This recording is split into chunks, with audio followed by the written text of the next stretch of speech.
Hello बच्चों, let's read the question. Question says bag 1 contains 3 red, 4 black and 3 white balls and bag 2 contains 2 red, 5 black and 2 white balls.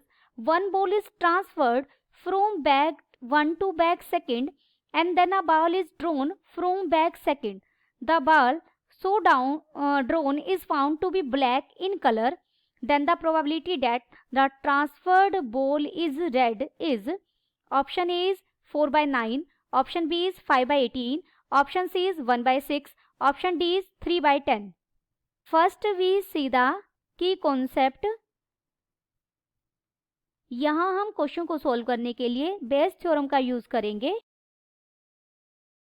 देखिए कोई भी S sample space है और E1, E2 up to Son En हमारे पास n mutual exclusive and exhaustive events हैं with and ए कोई भी event है विच अकर्स विद E1 और E2 और E3 और En, then probability of EI by A is equal to probability of EI into probability of A by EI divided by summation I running from 1 to n probability of EI into probability of A by EI, जहां पर I कहां से कहां तक very कर रहा है 1 से लेकर n तक. लेट हमने यहाँ E1 इवेंट बनाया. E1 बी द इवेंट, किस चीज का इवेंट है? रेड बॉल इज ट्रांसफर्ड, कि हमने रेड बॉल ट्रांसफर की है from bag 1 to bag 2. E2 हमने बनाया कि हमने ब्लैक बॉल ट्रांसफर की है.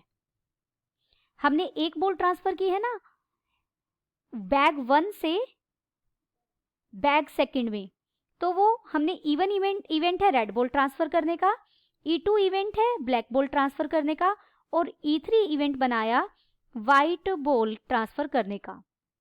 अब देखिए ये कोई बैग है हमारे पास, 2 बैग्स दिए गए हैं. ये बैग 1 है, ये 2 है. जो फर्स्ट बैग है उसमें हमारे पास 3 रेड बॉल्स हैं, 4 ब्लैक बॉल्स हैं और 3 वाइट बॉल हैं. यहाँ 2 रेड बॉल है, 5 ब्लैक बॉल है और 2 ही वाइट बॉल्स हैं हमारे पास. देयरफॉर अब यहाँ से हम देखें प्रोबेबिलिटी ऑफ E1 क्या हो जाएगा. रेड बॉल कितनी है बॉल बैग 1 में, प्रोबेबिलिटी ऑफ E1 हो जाएगा 3 बाय टोटल बॉल्स यहाँ बैग 1 में कितनी है हमारे पास 10 और यहाँ कितनी है 9, तो 3 बाय 10. प्रोबेबिलिटी ऑफ E2 क्या हो जाएगा ब्लैक बॉल ट्रांसफर करने की, वो हो जाएगी 4 bye 10 and probability of E3 यानी वाइट बॉल ट्रांसफर करने की वो हो जाएगी 3 by 10. Let A be the event drawing black ball from bag 2. Balls bag 2 से हमने बॉल ब्लैक बॉल ड्रॉन की है. देयरफॉर यहाँ प्रोबेबिलिटी हो जाएगी, देखें हम A by E1 find out करेंगे. E1 क्या था रेड बॉल को ट्रांसफर किया है और A क्या है ब्लैक बॉल को हमने बैग 2 से निकाला है.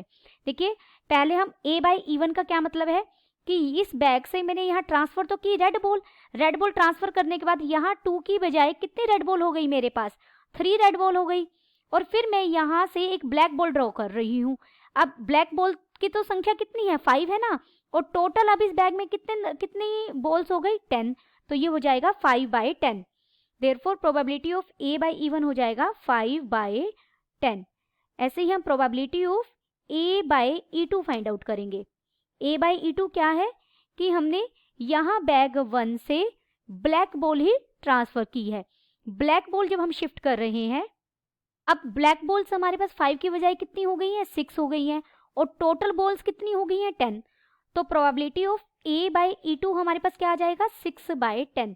सिमिलर वे से probability of A by E3 कि हमने ट्रांसफर वाइट बॉल की है और हम फाइंड आउट कर रहे हैं ब्लैक बॉल, तो वो भी बन जाएगी 5/10।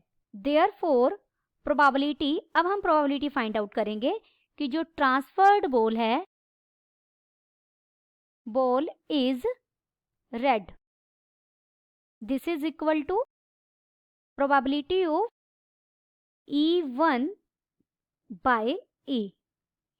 दिस इज इक्वल टू, ऊपर आ जाएगा probability of E1 into probability of A by E1 divided by probability of E1 into probability of A by E1 plus probability of E2 into probability of A by E2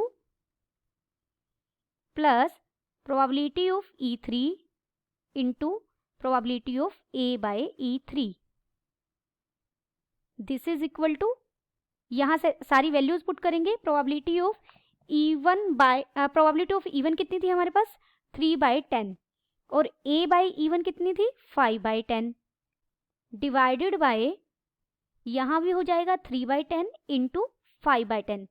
सभी values हमने find out की हुई है, सिर्फ आपको value substitute करनी है।